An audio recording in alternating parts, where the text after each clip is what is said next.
sehat, saya Dr. Dirga. Hari ini akan membahas tentang kekhawatiran pasien yang takut ngedrop di saat tekanan darahnya normal. Jadi pasien ini sering sudah rutin minum obat, namun di saat tekanan darahnya itu terkendali dengan obat, jadi takut lagi, ini obatnya mau diminum nggak sih? Kalau diminum jangan-jangan ngedrop tekanan darahnya. Itulah salah satu alasan kenapa banyak pasien-pasien yang obatnya dihentikan atau segelintir orang diturunkan dosisnya karena ketakutan dan kekhawatiran tensinya ngedrop. Nah, ada beberapa juga karena efek ketidaktahuan. Jadi ketidaktahuan bahwa obat itu harus diminum jangka panjang atau bahkan bisa dibilang seumur hidup. Bahkan program BPJS membuatkan buku kronis karena obat itu diminum jangka panjang. Kemudian ada juga karena takut tekanan darahnya terlalu rendah. Makanya tekanan darah itu dipertahankan, yang dokter dapat sih ada yang pertahankan di 140, 150 dikasih biar setinggi itu. Karena mereka bilang udah rasa cocok seperti itu, takut nanti terlalu rendah tensinya ngedrop. Nah, jadi kekhawatiran itulah yang menjadi penyebab sehingga obat itu tidak rutin diminum secara berkesinambungan. Jadi bahkan kadang-kadang pasien itu kalau tensinya tinggi diminum, kalau tensinya rendah nggak diminum, bahkan kalau normal pun nggak diminum. Nah, itulah yang menjadi fluktuasi tekanan darah justru akan yang beresiko memilih 3 jalan setapak yang sebelumnya dokter sering bilang akan merusak organ target, yaitu otak, jantung, dan ginjal. Otak bisa menimbulkan efek stroke, sedangkan ke jantung bisa menimbulkan serangan jantung, dan umur panjang tidak kena stroke, tidak kena jantung akan berakhir dengan gagal ginjal kalau tekanan darahnya itu dibiarkan tinggi. Ingat, semakin tinggi tekanan darah, semakin lama tekanan darah tinggi, maka pilihan ketiga penyakit itu semakin cepat akan terjadi. Nah, untuk menghindari atau minimal mengurangi rasa kekhawatiran itu, simak video ini sampai habis.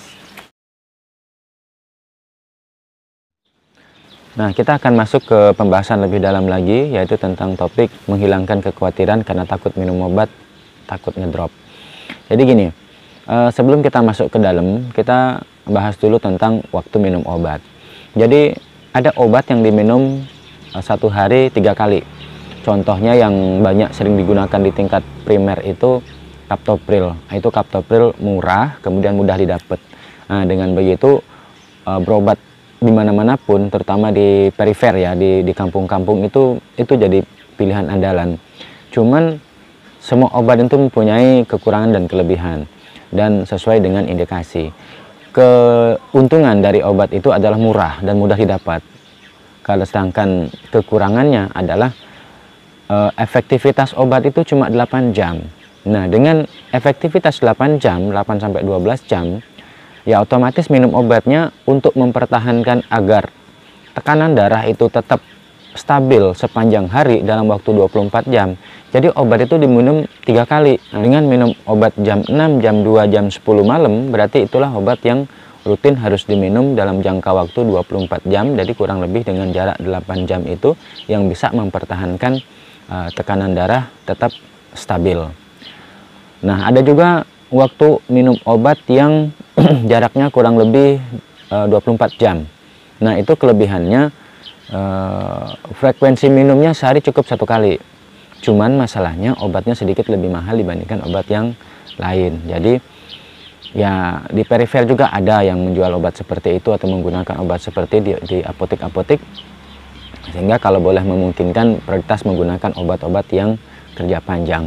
Karena pengalaman dokter sih minum obat yang sehari sekali itu resiko bosannya minum obat, pakai perbandingan aja 1 kali minum dengan 3 kali minum pasti lebih mudah yang 1 kali minum, dan resiko untuk lupanya pun lebih kecil. Kemudian masalah sekarang waktu minum obat.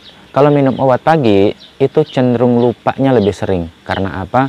Ada yang alasan sibuk masak lah, sibuk ngurus keluarga, ngurus anak-anak, belum antar sekolah, belum ke kebun, atau pekerjaan-pekerjaan lainnya yang akhirnya kelupaan minum obat. Nah, di saat kelupaan minum obat, tensi naik lagi. Nah, tensi naik lagi, ingat resiko yang dokter sebutkan tadi.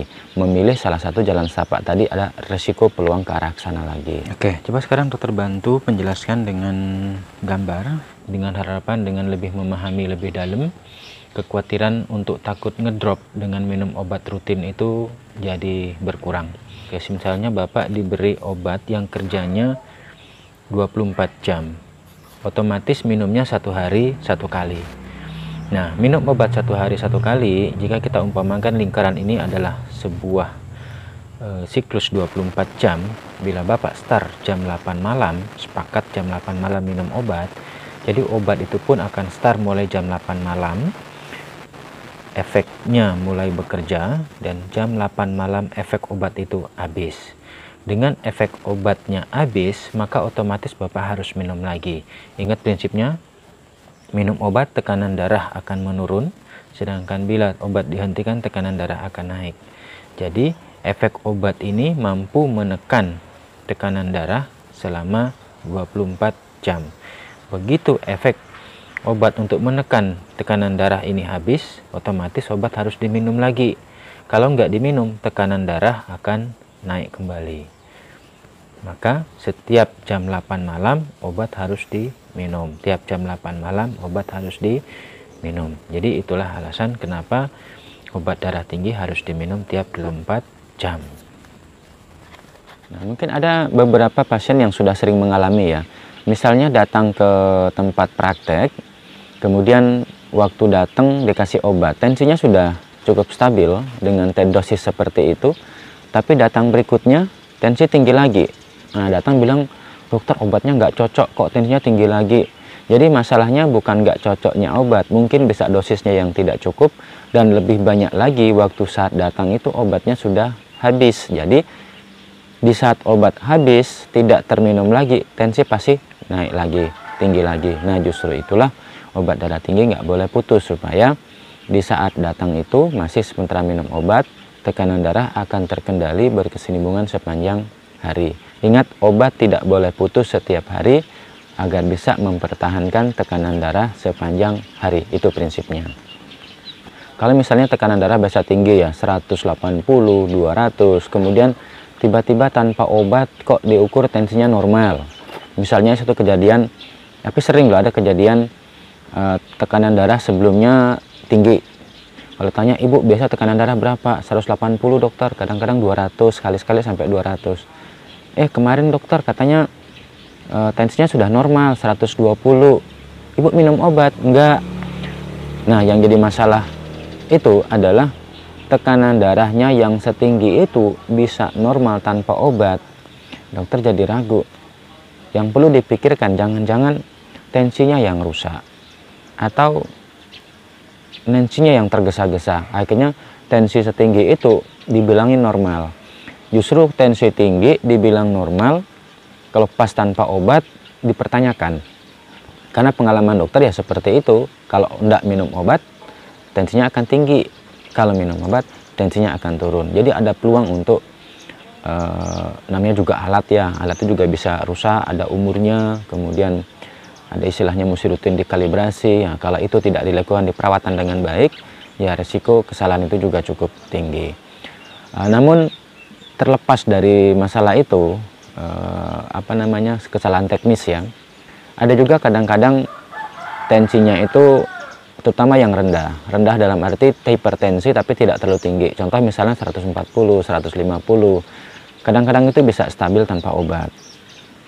Tapi dalam keadaan seperti itu biasanya pada orang-orang yang secara psikologis sudah nerima diri apa adanya, dalam keadaan tenang. Cuman bahayanya ya seperti dokter jelaskan sebelumnya, kita tidak dapat memprediksi kapan ada faktor pencetus. Tapi begitu ada faktor pencetus emosi, kemudian makan yang berlebihan, marah-marah, atau ada yang mengagetkan, informasi yang mengejutkan, nah itu bisa membuat tensi lebih tinggi, nah itu bisa risiko stroke.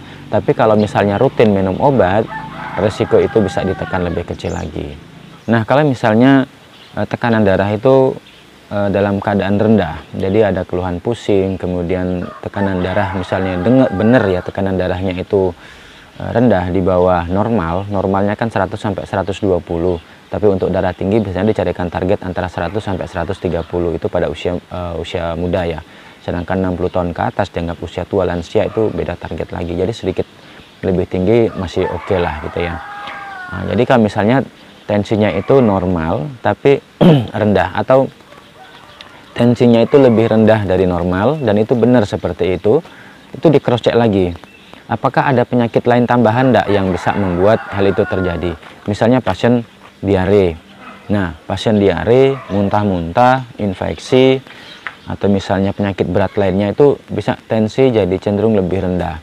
Nah, kalau seperti itu, kalau contoh misalnya penyebabnya karena diare, berak-berak atau muntah-muntah. Jadi bukan obat darah tingginya yang langsung tiba-tiba dihentikan atau diturunkan dosisnya, tapi jumlah minumnya yang harus cepat ditanggulangi. Minumnya harus ditambah, cairan harus ditambah. Tujuannya apa? Dengan volume cairan tubuh itu kembali normal, tekanan akan kembali normal. Nah, yang jadi masalah kalau obat dihentikan atau diturunkan dosisnya, begitu volume cairan tubuh membaik, maka tekanan darah akan naik lagi. Tapi itu kasusnya sangat jarang. Jadi walaupun jarang, tapi itu perlu dipikirkan agar tidak terlalu cepat atau mengambil keputusan begitu dibilang tensinya rendah, obat diturunkan atau bahkan dihentikan, karena resiko untuk terjadi komplikasi stroke jantung dan gagal ginjal kalau itu dilakukan berulang jangka panjang itu sangat besar. Nah, jadi bisa dokter simpulkan bahwa tekanan darah itu tidak akan ngedrop, tidak akan turun, atau bahkan takut ngedrop ya istilahnya di orang awamnya, kalau obat itu diminum sesuai dengan petunjuk dokter, sesuai dengan jam yang disarankan. Jadi yang bahaya itu, yang rawan tensinya naik turun itu kalau obatnya diminum tidak sesuai dengan aturan. Disuruh minum malam, minumnya pagi atau siang atau malam. Jadi jamnya itu nggak teratur. Atau yang bahaya lagi itu kalau minumnya kelupaan minum. Jadi sekarang udah minum, terutama usia tua ya, obatnya udah diminum, ntar udah minum obat belum ya? Belum kali, minum lagi deh. Nah, itu yang bahaya sekali. Atau usia tua yang tidak ada yang memantau obatnya. Jadi kadang-kadang punya anak 3, datang yang satunya, jadi anak-anak yang dibilang sok perhatian itu bahaya sekali. Datang pertama ngasih obat, ibu sudah minum obat belum? Karena ibunya lupa, dikasihlah obat minum. Kedua, datang lagi anak yang satunya 2 jam kemudian, ibu udah minum obat belum? Yang udah kelupaan, dibilang lagi belum, dia kasih lagi obat. Yang ketiga sama lagi, ditanyain, bilang belum, padahal udah 2 kali minum obat, dikasih lagi ketiga, akhirnya berikutnya sudah ibunya pusing pingsan masuk rumah sakit. Alasan apa? Tensi terlalu rendah. Jadi itulah pentingnya harus ada yang mengawasi minum obat, itu yang penting di rumah. Jadi walaupun banyak mempunyai anak, tapi harus ada 1 orang yang bertanggung jawab untuk ngawasin minum obatnya, sudah minum atau belum, jam berapa minumnya. Kemudian anak yang lain cukup hanya mengingatkan, tapi tidak harus memberikan obat dengan menanyakan ke pasien. Terutama ini pada pasien-pasien lansia, usia tua yang sudah sering lupa. Jadi kalau pasien yang sudah sering lupa, hati-hati. Harus sesuai dengan jam dan waktu, dan pastikan siapa yang mengawasi, dia yang memberikan. Nah, demikianlah edukasi membahas tentang kekhawatiran para bapak ibu, apakah tensi akan ngedrop kalau obat itu diminum kalau tekanan darah sudah normal. Nah, mudah-mudahan dengan adanya edukasi tadi semoga bisa membantu menghilangkan kekhawatiran, karena kekhawatiran itu akan menimbulkan kecemasan, dan kecemasan itu justru akan agak kesulitan untuk mengendalikan tekanan darah. Bila informasi atau edukasi kesehatan ini bermanfaat, silahkan bagikan ke saudara, sahabat, tetangga, terutama yang mempunyai darah tinggi, dan lebih khususnya lagi ke orang-orang yang doyan obatnya dibikin putus nyambung. Jadi kadang diminum, kadang enggak, kadang diminum, kadang enggak, tanpa disadari bahwa resiko stroke, serangan jantung, dan gagal ginjal jika ikut dilakukan jangka panjang telah menghantui dia. Semoga bahagia, salam sehat, dan tetap semangat.